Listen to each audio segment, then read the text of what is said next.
Good evening, viewer. Mathew Arnold, a very famous poet, had written in 1853 a very beautiful poem. The name of this poem is The Scholar Gypsy. It is written in 1853. So, by Mathew Arnold. According to this poem, the speaker, the scholar gypsy, describe a beautiful rural setting in the pastures with the town of Oxford lying in the distance. He watches the shepherd and reapers working amongst the field and then tells the shepherd that he will remain out there until sundown, enjoying the scenery and studying the two towers of Oxford. All the while he will keep his book beside him. His book tells the famous story of Joseph Glanville about an impoverished Oxford student who leaves his study to join a band of gypsies. Once he was immersed within their community, he learned the secret of their trade. After a while, two of the Scholar Gypsy Oxford associates found him and told them about the traditional gypsy style of learning, which emphasizes the powerful imagination. His plan was to remain with gypsies until he learned everything he could and then to tell their secret to the world, regularly interjecting his own wonder into the telling. The speaker continues the Scholar Gypsy story. Every once in a while, people would claim to have seen him in the Berkshire moors. The speaker imagines him as a shadowy figure who is waiting for the spark from heaven, just like everyone else on earth is. The speaker even claims to have seen the Scholar Gypsy himself once, even though it has been over 200 years since his story about resonated through the halls of Oxford. Despite that length of time, the speaker does not believe the Scholar Gypsy could have died, since he had renounced the life of mortal life, including those things that wear man out to death. Repeated shocks again exhaust the energy of the strongest souls. Having chosen to repudiate this style of life, the Scholar Gypsy does not suffer from such shocks, but instead is free from the sick fatigue, the languid doubt. He has escaped the perils of modern life, which are slowly creeping up and destroying man like a strange disease. The speaker finished by imploring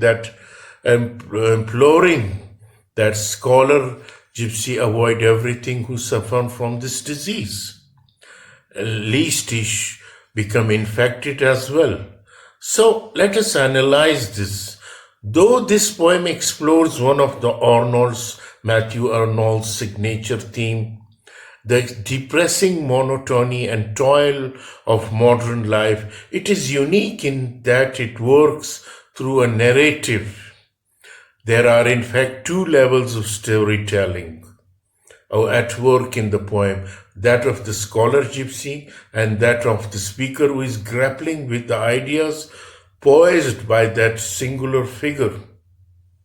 Both levels of story relay the same message. The Scholar Gypsy has transcended life by escaping modern life, as he usually does. Arnold here criticizes modern life as wearing down even the strongest of man. His choice of the word disease is telling, since it implies that his lifestyle is contagious. Even those who try to avoid modern life will eventually become infected.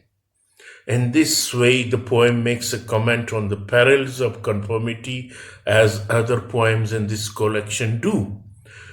What makes the Scholar Gypsy so powerful is not only what he wishes to avoid modern life. Many wishes to do that. More importantly, he is willing to entirely repudiate normal society from the sake of his transcendence. There is a slightly pessimistic worldview implicit in that idea, and still be a part of society. The Scholar Gypsy has had to turn his back entirely on Oxford, which represent learning and modernity here, in order to become this great figure. And yet the poem overall is much more optimistic than many of Arnold's work, precisely because it suggests that we can transcend if we are willing to pay that cost. This makes it different from a poem like A Summer Night, which explores the same theme but laments the cost of separation that individuality requires. For all this, his admiration, the speaker clearly has not yet mustered the strength of to repudiate the world. The setting helps establish his contradictory feeling. The poem begins with images of peaceful, serene rural life, a place where men act as they are always have.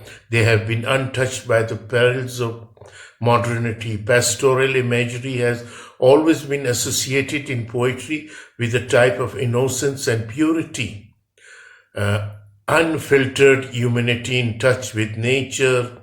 The speaker is out in the field, contemplating this type of life, the possibility of acting as the Scholar Gypsy did.